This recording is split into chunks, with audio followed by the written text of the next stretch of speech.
नमस्कार साथियों, निश्चय एकेडमी के इस ऑफिशियल यूट्यूब चैनल पर आप सभी का स्वागत करते हैं। दोस्तों, आज के इस वीडियो में 4 नवंबर का जितना भी महत्वपूर्ण हमारा करंट अफेयर्स बन सकता है उसको यहाँ पर हम डिस्कस करेंगे। तो वीडियो में आप लास्ट तक बने रहिएगा। तो चलिए दोस्तों, शुरुआत करते हैं आज के इस वीडियो की। और सबसे पहले यहाँ पर आज का जो करंट अफेयर्स है उसका पहला क्वेश्चन हम डिस्कस कर लेते हैं। पहला क्वेश्चन और बहुत ही इंपॉर्टेंट क्वेश्चन है दोस्तों। क्वेश्चन है कि हाल ही में उपराष्ट्रपति जगदीप धनखड़ द्वारा किसे देश का पहला डॉक्टर राजेंद्र प्रसाद अवार्ड दिया गया।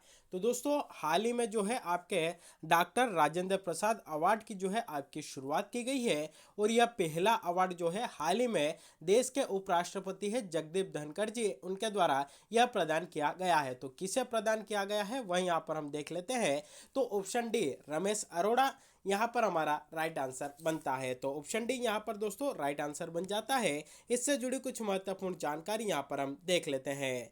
तो पब्लिक एडमिनिस्ट्रेशन में एकेडमिक एक्सीलेंस के लिए राजस्थान यूनिवर्सिटी के पूर्व प्रोफेसर, डीन व मैनेजमेंट डेवलपमेंट एकेडमी के चेयरपर्सन प्रोफेसर रमेश अरोड़ा को देश का पहला राजेंद्र प्रसाद अवार्ड उपराष्ट्रपति जगदीप धनखड़ जी की ओर से इनको दिया गया। तो यह यहाँ पर इंपॉर्टेंट बनता है। सीधा सीधा क्वेश्चन आएगा कि पहला डॉक्टर राजेंद्र प्रसाद अवार्ड किसे मिला है। तो रमेश अरोड़ा को जो है आपका यहाँ पर मिला है। बात करें यह अवार्ड जो है किसके द्वारा दिया जाता है, तो पब्लिक एडमिनिस्ट्रेशन के क्षेत्र में सर्वोच्च योगदान के लिए यह award Indian institute of public administration नई दिल्ली की ओर से इसी साल इसको आपका जो है शुरू किया गया है। तो दोस्तों, 3 क्वेश्चन यहाँ पर आपके बनेंगे।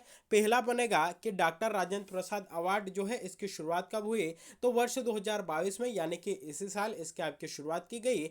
पहला यह अवार्ड किसे मिला है, रमेश अरोड़ा को मिला है। और किसके द्वारा जो है यह अवार्ड आपका दिया जाता है, तो यह award Indian institute of public administration नई दिल्ली की ओर से यह आपका दिया जाता है। तो 3 बातें इससे जुड़ी यहाँ पर याद आपको रखनी है।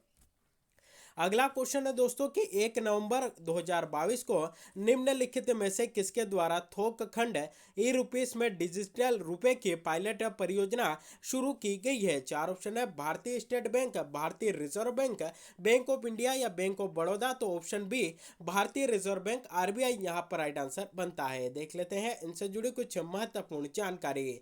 तो भारतीय रिजर्व बैंक यानी कि आरबीआई ने 1 नवंबर 2022 को थोक खंड में डिजिटल रुपए की पायलट परियोजना को शुरू किया है। सरकारी प्रतिभूतियों में द्वितीयक बाजार लेन देन के निपटान के लिए डिजिटल रुपए का उपयोग आपका किया जाएगा। इस पायलट परियोजना में भाग लेने के लिए 9 बैंकों को चिन्हित किया गया है। भारतीय रिजर्व बैंक ने 31 अक्टूबर को भारत के लिए central bank digital currency CBDC पर एक कॉन्सेप्ट नोट भी आपका जारी किया है। 9 बैंकों के द्वारा जो है इस 9 बैंकों को इसके अंतर्गत आपको शामिल किया गया है। वह 9 बैंक आपके कौन कौन से हैं, तो इसमें आरबीआई के मुताबिक पायलट प्रोजेक्ट में स्टेट बैंक ऑफ इंडिया यानी कि SBI, bank of Baroda, union bank of India, HDFC bank, ICICI bank, Kotak Mahindra bank, yes bank, IDFC first bank और एचएसबीसी समेत 9 बैंक का जो है इसमें आपका हिस्सा लेंगे। तो अगर आपसे पूछा जाए कि डिजिटल रुपए की पायलट परियोजना को जो है हाल ही में किसने इस पायलट परियोजना को किसने शुरू किया है, तो आरबीआई के द्वारा शुरू किया गया। कब से शुरू किया गया है, 1 नवंबर 2022 से यह आपकी शुरू हुई है। इसमें कितने बैंकों को चिन्हित किया है, 9 बैंकों को आपका चिन्हित किया गया है। तो यह यहाँ पर इंपॉर्टेंट बन जाता है। अगला क्वेश्चन है दोस्तों कि हाल ही में किस संस्थान ने commodity market outlook report for October 2022 जारी की है। दोस्तों, 4 ऑप्शन है, विश्व bank, reserve bank of India, NABARD या स्टेट बैंक ऑफ इंडिया। तो दोस्तों राइट आंसर आपका बनता है ऑप्शन ए, विश्व बैंक जो है हमारा यहाँ पर राइट आंसर बनता है। वर्ल्ड बैंक के द्वारा commodity market outlook report for October 2022 जो है आपका जारी किया गया है। तो यह यहाँ पर इंपॉर्टेंट बन जाता है क्योंकि यह जो है विश्व बैंक के द्वारा यह रिपोर्ट जारी की है। तो विश्व बैंक ने commodity market outlook report for October 2022 जारी की है। इस रिपोर्ट के अनुसार अगले कुछ वर्षों में वैश्विक ऊर्जा की कीमतें कम होगी लेकिन ऐतिहासिक औसत से अधिक बनी रहेगी। वर्ष 2023 में ऊर्जा की कीमतों में 11% और 2024 में 12% की गिरावट की उम्मीद आपकी इस रिपोर्ट के अनुसार विश्व बैंक ने बताई है। तो यह भी यहाँ पर इंपॉर्टेंट बन जाता है।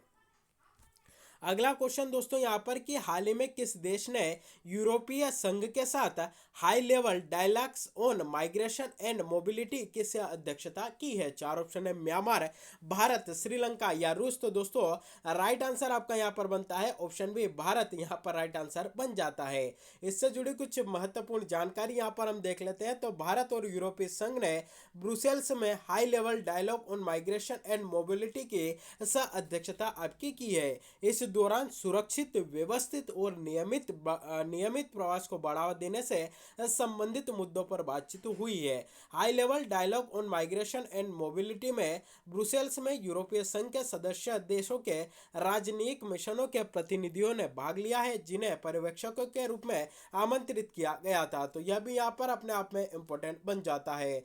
अगला क्वेश्चन है कि निम्नलिखित में से इंडिया स्पेस कांग्रेस 2022 की मेजबानी किस शहर ने की है? चार ऑप्शन है भोपाल, शिमला, नई दिल्ली या जयपुर। तो दोस्तों राइट आंसर आपका बनता है ऑप्शन सी, नई दिल्ली के द्वारा इसकी मेजबानी आपकी की गई है। इससे जुड़ी जानकारी यहाँ पर देख लेते हैं।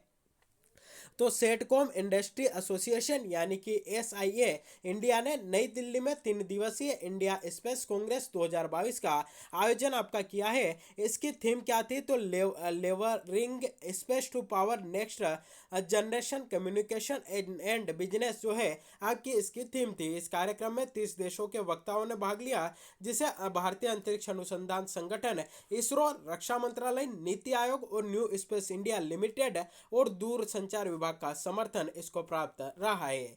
अगला क्वेश्चन दोस्तों यहाँ पर डिस्कस कर लेते हैं कि DRDO industry academia centre of excellence यानी कि DIASCOE निम्नलिखित में से किस संस्थान में स्थापित किया गया है? चार ऑप्शन है IIT Guwahati, IIT Jodhpur, IIT Kanpur और IIT रुड़की।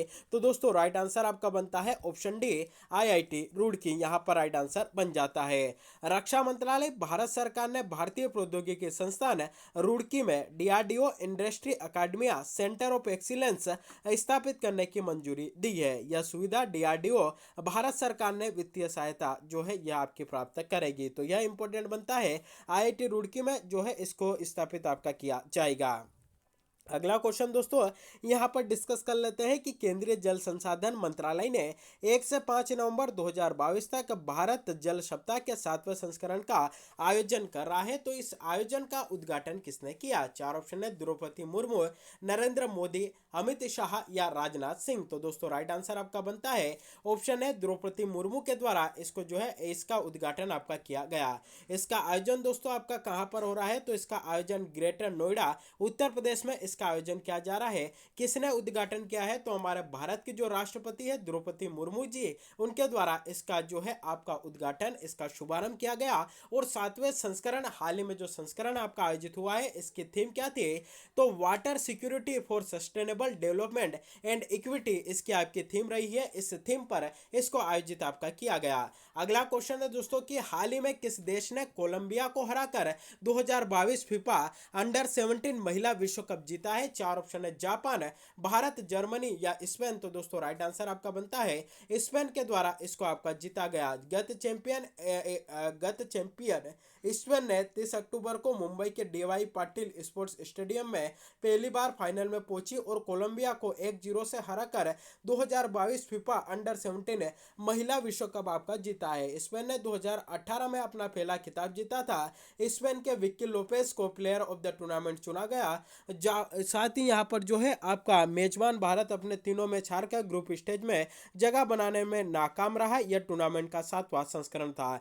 तो देखिए दोस्तों, यह टूर्नामेंट भारत ने नहीं जीता है, तब भी हमारे लिए क्यों इंपॉर्टेंट बन जाता है? क्योंकि कहीं ना कहीं इसका आयोजन हमारे भारत के मुंबई शहर में किया गया था। तो इंपॉर्टेंट बन सकता है कि इसका आयोजन कहाँ हुआ था? भारत के मुंबई में हुआ था। किसने जीता है? स्पेन ने जीता है। किसको हराकर जीता है? कोलंबिया को हराकर जीता है। और कौन सा संस्करण था? तो आपका 7वां संस्करण था। यह भी अपने आप में यहाँ पर इंपॉर्टेंट क्वेश्चन बन जाता है। अगला क्वेश्चन है दोस्तों कि हाल ही में संयुक्त राष्ट्र, यूक्रेन और किस देश ने रूस के समझौते से हटने के बावजूद काला सागर अनाज सौदे को लागू करने पर सहमति व्यक्त की है? चार ऑप्शन है चीन, तुर्की, भारत या अमेरिका। तो ऑप्शन बी तुर्की यहाँ पर हमारा राइट आंसर बन जाता है। 31 अक्टूबर को संयुक्त राष्ट्र, तुर्की और यूक्रेन ने रूस के समझौते से हटने के बावजूद काला सागर अनाज सौदा लागू करने पर सहमति व्यक्त की है। काला सागर अनाज पहल 22 जुलाई 2022 को रूस, तुर्की, यूक्रेन और संयुक्त राष्ट्र द्वारा शुरू की गई थी। बात करें यहाँ पर तो यह पहल यूक्रेन से दुनिया के बाकी हिस्सों में महत्वपूर्ण खाद्य और उर्वरक निर्यात को फिर से शुरू करने के लिए स्थापित की गई थी। तो यह भी अपने आप में यहाँ पर इंपॉर्टेंट क्वेश्चन बन जाता है। अगला क्वेश्चन है दोस्तों कि कौन सा शहर इंडिया केम 2022 सम्मेलन की मेजबानी कर रहा है। चार ऑप्शन है बेंगलुरु, अहमदाबाद, पुणे या दिल्ली। तो दोस्तों राइट आंसर आपका बनता है वह आपका यहाँ पर बनता है ऑप्शन बी अहमदाबाद। इससे जुड़ी जानकारी यहाँ पर हम देख लेते हैं। क्वेश्चन है कि जानकारी देख लेते हैं कि केंद्रीय मंत्री है मनसुख मंडाविया, इन्होंने नई दिल्ली के प्रगति मैदान में इंडिया केम का उद्घाटन किया है। इस सम्मेलन का थीम जो है vision 2030 chemicals and petrochemicals build India जो है इसके आपकी यहाँ पर थीम रही है। इंडिया केम 2022 इस क्षेत्र में सतत विकास के लिए सरकार की नीति का प्रचार करेगा। तो यह भी यहाँ पर इंपॉर्टेंट बन जाता है। तो दोस्तों यह था 4 नवंबर के महत्वपूर्ण करंट अफेयर्स का सेशन। वीडियो अच्छा लगा हो तो वीडियो को अधिक से अधिक लोगों तक शेयर करिएगा, वीडियो को लाइक करिएगा। चैनल पर पहली बार विजिट कर रहे हैं तो चैनल को सब्सक्राइब भी जरूर करिएगा और बेल नोटिफिकेशन को भी प्रेस करके रखिएगा ताकि जब भी वीडियो अपलोड हो इसकी नोटिफिकेशन सबसे पहले आप तक पहुंच सके और आप इसका लाभ उठा सके। तो आज के लिए बस इतना ही, मिलते हैं अगले वीडियो में, तब तक के लिए जय हिंद।